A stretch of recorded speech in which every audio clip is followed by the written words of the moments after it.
Welcome back, everyone. Today we're diving into 2 Corinthians 12, a passage that's, it's kind of easy to skim over, but trust me, there's a lot going on under the surface. We're going to unpack Paul's, his mysterious vision, and then that whole thing about the thorn in the flesh. It really is a fascinating passage. You see Paul wrestling with these huge spiritual experiences he's had, but he also talks so openly about his weaknesses. It kind of challenges that whole idea that spiritual maturity means, a perfect life. Yeah, that's a great point. Okay, so let's start with this vision. Paul talks about being caught up to the third heaven. He even mentions paradise. But the details are, kind of vague, right? It's almost like he's trying to describe a dream and it's fading as he's waking up. Yeah, that's a really interesting way to put it. You shared an article by Paula Fredrickson, that scholar. She argues that the third heaven here is actually a specific reference to a Jewish mystical tradition, and she points out that Paul probably had some training in this, this kind of mystical stuff, and his description does kind of line up with those experiences. Oh, I never thought about it that way. That adds a whole new layer to understanding what he's talking about. It really does. It suggests that this wasn't just some random spiritual thing. It was something very specific to his cultural and religious background. Okay, so speaking of specifics, one thing that always tripped me up is what even is the third heaven? Does that have a specific meaning theologically? Oh, absolutely. It definitely does. The idea of the third heaven has been debated for centuries, literally. But given Paul's background and the words he uses here, the most likely interpretation is that he's talking about the highest level of heaven, where God is. It's all there in Jewish mystical tradition. So it's not just a general heaven, it's like a specific place. Yeah. Like in Jewish cosmology. Exactly. And that helps us understand just how big of a deal this is that Paul's describing. He's claiming to have been in the most sacred realm in all of Jewish thought. Wow, that's mind-blowing. But here's the part that always gets me. Paul actually refuses to brag about this vision. Instead, he shifts gears and starts talking about his weaknesses. It's so counterintuitive. Why wouldn't you boast about something like that? Especially knowing, Paul from his other letters. It really is a paradox, isn't it? But I think it speaks to how Paul understood God's power. He didn't see weakness as something to be ashamed of, but as an opportunity, really, for God's grace to kind of shine through. So this thorn in the flesh that he keeps talking about, it becomes a way for him to, stay grounded, avoid developing a spiritual ego. Exactly. He recognized that spiritual pride, it can be just as dangerous as any other sin, really. And by acknowledging his own weaknesses, he avoided falling into that trap. Can you unpack that a little, that whole spiritual ego thing? I've heard it before, but it's always seemed a bit fuzzy to me. Yeah, no, you're right. It is a term that's easily misinterpreted, but essentially it refers to a kind of a sense of superiority, like spiritual superiority or self-righteousness that can come from, spiritual experiences or knowledge. It's that belief that you're somehow better or more enlightened than others because of, what you've experienced or learned. Okay, I see what you mean. So he's choosing humility over arrogance. He's choosing to rely on God's grace rather than his own spiritual achievement. Precisely. And this actually connects to a much larger theme in all of Paul's writing. Yeah. That God's power is made perfect in weakness. He even says, and I'm paraphrasing here, but my grace is enough for you, for my power is made perfect in weakness. Man, that is a powerful quote. It almost seems counterintuitive though. How can weakness be a source of strength? Right. Well, that's where we need to dig into the historical context. See, during Paul's time, the popular belief was that strength was everything. Weakness was seen as a flaw, something to hide or try to overcome. But Paul completely turns that idea on its head. He's arguing that true strength actually comes from recognizing our limitations and surrendering to a power greater than ourselves. So it's not about pretending we don't have weaknesses. No, not at all. It's about acknowledging them, embracing them even, and allowing God's grace to work through them. It's in those moments of vulnerability that we really experience God's power most profoundly. This is really making me think about how I view my own weaknesses. Maybe instead of seeing them as something to hide or be ashamed of, they can be opportunities for growth and a deeper connection with God even. That's a really profound insight. Think about a time when you felt weak. Did that experience lead you to rely on something beyond yourself? Yeah, I think we all have those moments, where you realize you're not in control, and you need to lean on something bigger than yourself. It is humbling, but it's also kind of liberating. That's exactly it. That's the paradox of Paul's message. In our weakness, we discover true strength. In surrendering control, we find true freedom. Okay, so we've talked about this vision and Paul's his thorn in the flesh, but let's shift gears a bit. Let's talk about this other part of the passage where he expresses his concerns for the Corinthian church. He gets very specific about, the stuff they're dealing with: quarreling, jealousy, immorality. It's almost like he's looking into a crystal ball and seeing all these potential problems they might face. Yes. And what's striking is the emotional intensity. He's clearly invested in this community. He cares. He even says he's afraid of finding them in conflict, backsliding into their old ways. He sounds like a parent worried about their kids making bad choices. That's a great analogy, and it highlights how complex Paul's role was. As a leader, he wasn't just there to preach and teach. He was there to guide and nurture this community. I'm really curious to unpack the specific things he's talking about. Like what were they actually doing that was causing him so much anxiety? Well, the things he mentions, the quarreling, jealousy, immorality, they're pretty common in any community, to be honest, especially one as diverse and fast-growing as the church in Corinth. So it wasn't just about them being, bad people. There were other factors at play.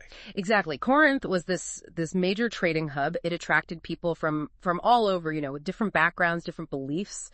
This diversity could be a strength, of course, but it also led to clashes of values, priorities. They're like trying to mix oil and water, right? Yeah. Shake them up together, but they'll always separate eventually. Exactly. And that tension is really evident in the specific issues that Paul addresses. For example, he mentions quarreling, which could mean, arguments over resources, social status, even theological interpretations. So not just petty arguments. This was serious stuff, right? Stuff that could actually tear the community apart. Absolutely. And then there's the jealousy he talks about, which the paper you sent suggested might be because of economic differences within the church. Some members were wealthy and influential, while others were poor and marginalized, and that created resentment, envy. It's that whole keeping up with the Joneses thing, right? Yeah. But happening within a spiritual community. Exactly. And then you have the issue of immorality, which was everywhere in Corinth. The city was notorious for its sexual permissiveness. And Paul was worried that the church was being influenced by all of that. So it wasn't just him being a prude. He was genuinely worried about their spiritual health and how their behavior was reflecting on the Christian faith. Right. He wanted them to live differently, to stand apart from the culture around them, to live lives marked by holiness and integrity. This makes me think about, how we as Christians are supposed to engage with culture today. It's a tough balance, isn't it? We're called to be in the world, but not of it. It's a constant tension, for sure. We have to figure out, what parts of culture align with our faith and what parts we need to resist. But that's a whole other deep dive, really. Yeah, that's true. Let's get back to Paul and his concerns. It seems like he's not just, talking about these issues in theory. He's really wrestling with them, personally and emotionally. Oh, absolutely. His anxiety, it's palpable. He even says he's afraid God may humiliate him before them if they haven't repented. That's a pretty strong statement. It shows you how seriously he took this, right? Yeah. Their actions. He's not afraid to use strong language to get them to wake up and see how serious this is. But it also makes me wonder, was he being a little too harsh? That's a fair question. Some scholars have criticized Paul's tone, saying it's too authoritarian or paternalistic. But I think it's really important to remember the context, the historical context. Do you mean the fact that he was writing as an apostle? Yeah. With authority over the church? Exactly. In that culture, it was expected that leaders would speak with authority, and hold their followers accountable. But even with that, it seems like he's going above and beyond to express how much he cares. What do you make of that? I think it speaks to how deep his love for them was, for the Corinthians. He genuinely cared about them. about their spiritual well-being. And he wasn't afraid to express that concern, even if it meant, risking their disapproval. So it wasn't about control or power. It was about love and wanting to see them thrive. Exactly. He wanted them to experience the fullness of life in Christ. And he knew that their behavior was preventing them from that. This is making me think about, accountability in our own lives. Mm-hmm. It's not always fun to hear criticism or correction. Yeah. But if it comes from a place of love, it can be really valuable. That's such a great point. And I think Paul's example reminds us that true accountability, it requires vulnerability, on both sides. He was willing to risk their judgment by expressing his concerns. And he was also asking them to be vulnerable enough to admit their faults and to seek forgiveness. It's a two-way street, right? It's about trust and a willingness to grow together. Precisely. And this actually brings us to another really crucial part of Paul's message. He's not just, pointing out their flaws. He's offering them a way forward. So what does he suggest they do to deal with all of this? Well, he keeps emphasizing the importance of repentance and reconciliation. He urges them to turn away from their sinful behavior and to seek forgiveness from God and from each other. It's a classic message of redemption, right? Yeah. But in this context, it takes on this new urgency. Like he's saying, hey, you're on a dangerous path here. You need to turn around before it's too late. Exactly. And he's not just, giving them empty words. He's backing it up with action. What do you mean? Well, he mentions that he's planning to visit them for a third time. And he makes it very clear that this visit is going to be about addressing these issues head on. So he's not just sending a strongly worded letter. Sure. He's willing to go there and confront them face to face. Exactly. And that shows just how committed he was to them, to their well-being. He was willing to risk conflict, discomfort, all for the sake of their spiritual growth. It's a pretty powerful example of leadership, isn't it? It's not about, avoiding conflict or trying to please everyone. It's about doing what's right, even when it's hard. Absolutely. And this leads us to a really fascinating part of the passage where Paul talks about his approach to ministry and his refusal to be a burden to the Corinthians. He says, "For children should not have to save up for their parents, but parents for their children." What do you think he's trying to say there? It seems a little out of place, doesn't it, in this context? It might seem that way, but I think it actually connects directly to the issues of power and accountability that we've been talking about. I'm intrigued. Tell me more. So Paul was adamant about not accepting financial support from the Corinthians. He worked as a tent maker, to support himself. And he refused to take advantage of their generosity. He was walking the walk, huh? Not just talking the talk. Exactly. He was showing them that his ministry was about serving them, not exploiting them. That's a subtle but powerful way to kind of undermine those power dynamics that were causing so much trouble in the church. Precisely. By refusing to be financially dependent on them, he was leveling the playing field, creating a more equal relationship. That's incredibly insightful. It shows that even in the smallest details of his ministry, Paul was intentionally trying to model humility and selflessness, those values he was calling the Corinthians to embrace. And this brings us back to the main theme of the passage: strength found in weakness.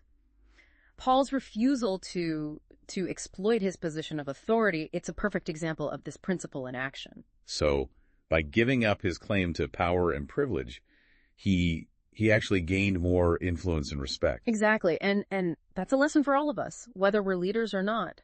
True strength comes from serving others, from putting their needs before our own.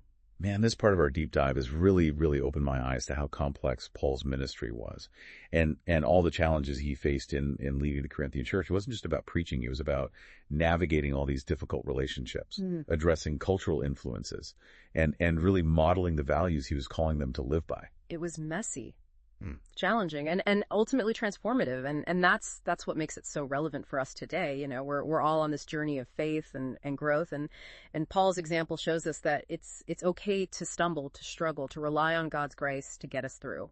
Before we move on to the last part of our deep dive, I want to leave our listeners with something to think about. What do you think are the most important takeaways from this section? What what lessons can we apply to our own lives, our communities? So we left off talking about those challenges the Corinthian church was facing, the stuff that was really stressing Paul out. You mentioned that they're pretty common in any community, but what I'm curious about is how these things were showing up, specifically in Corinth. What do our sources say about that? Well, you send over this research paper, really fascinating, that analyzes the social and economic context of Corinth.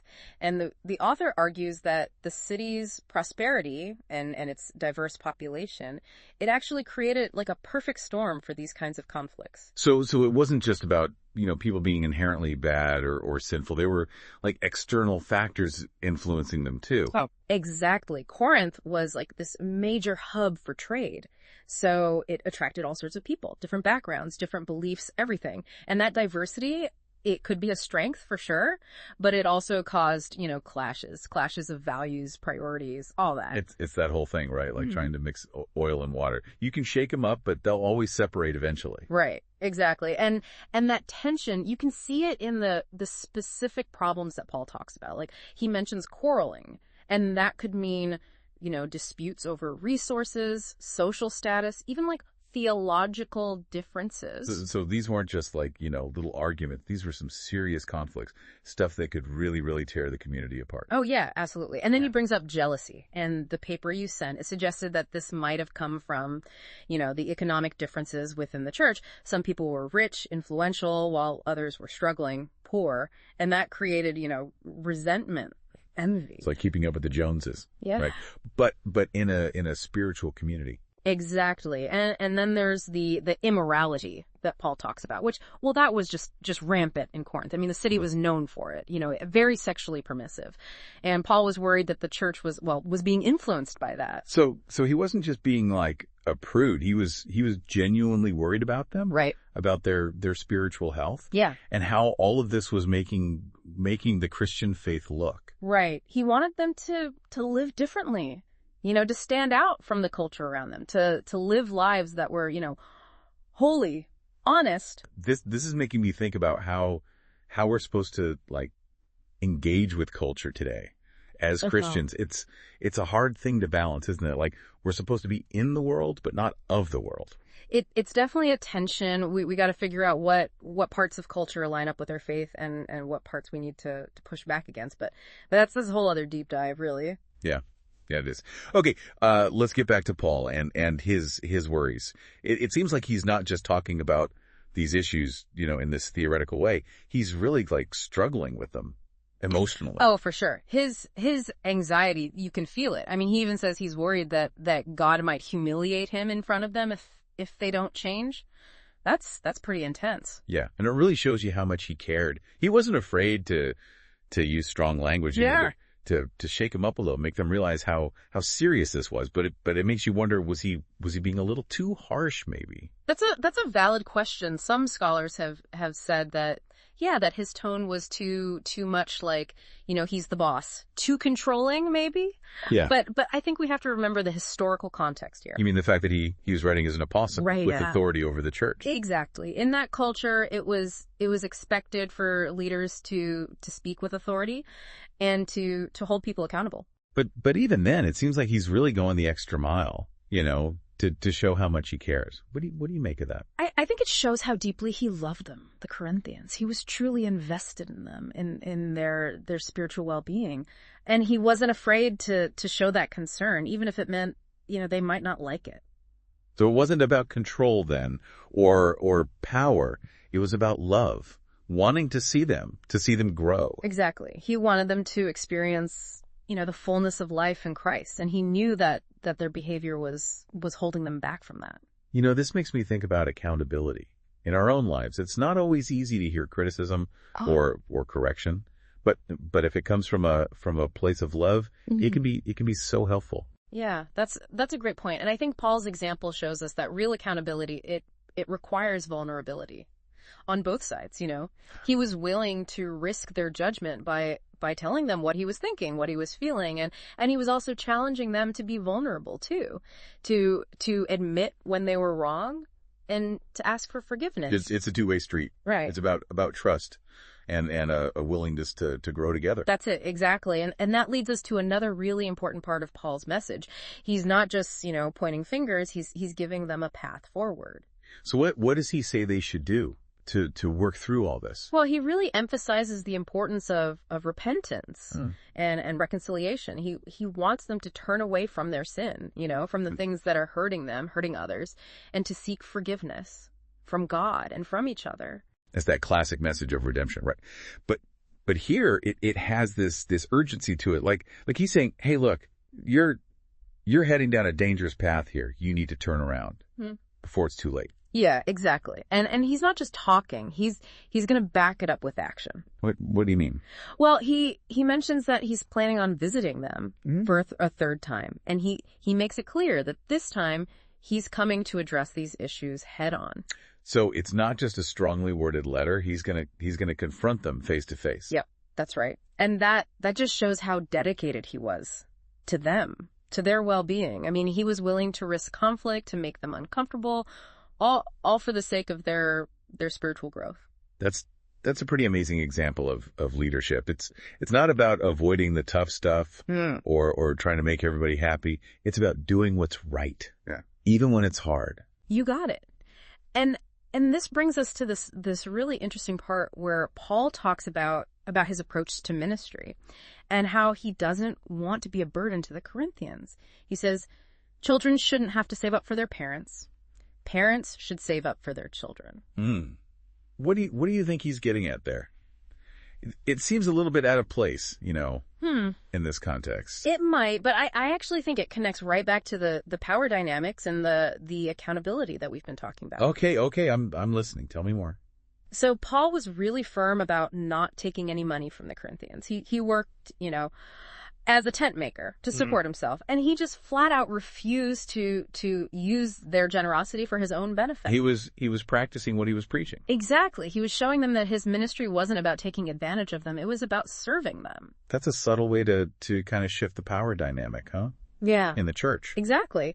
By refusing to be financially dependent on them, he was creating a more equal relationship. That's really insightful. It shows how even in small stuff, and how he lived his life, Paul was intentionally trying to model those values. Wow. Humility, selflessness, the same stuff he was asking the Corinthians to embrace. And that takes us back to that overarching theme of the passage, finding strength in weakness.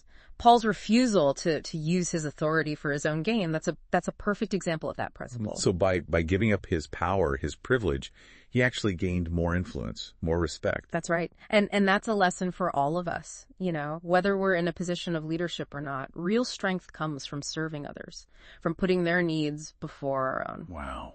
This part of our deep dive it's been eye-opening. It's amazing how complex Paul's ministry was and all the challenges he faced leading the Corinthians.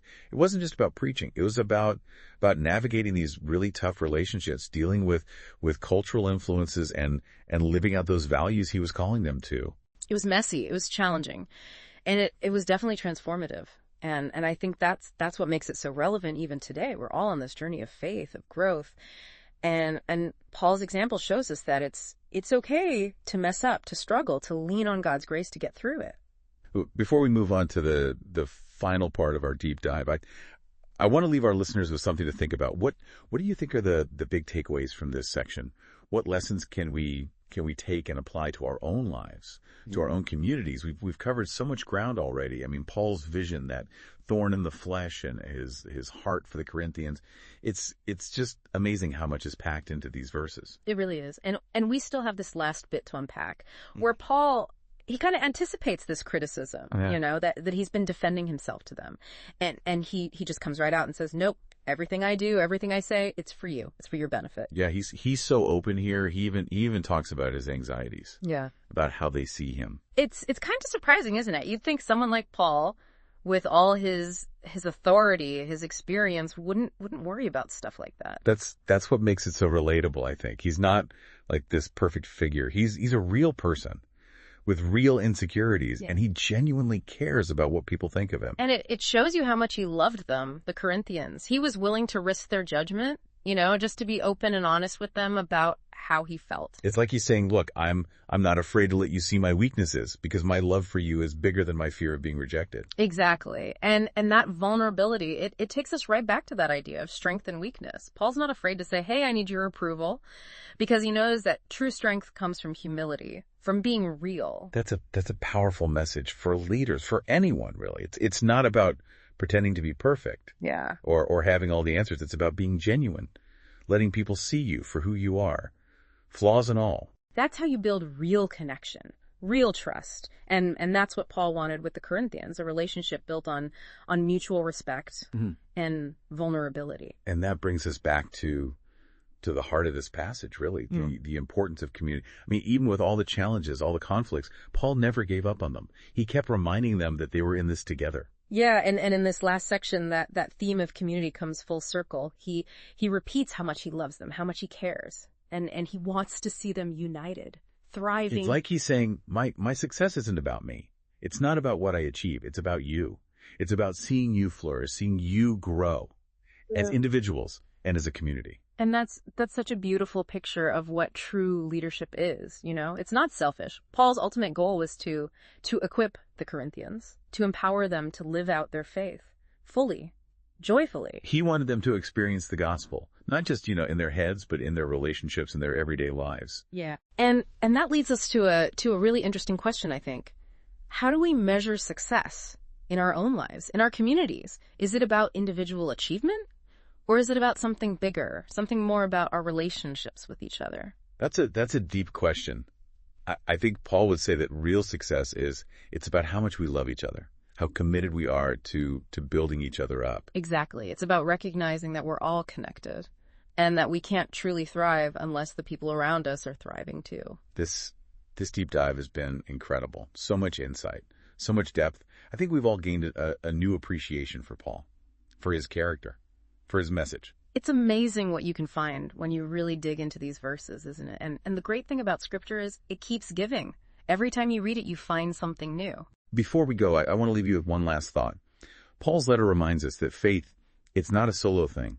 It's a journey we're meant to take together, supporting each other, encouraging each other. As you go through your week, think about how you can live that out, how you can embody that community, that shared responsibility.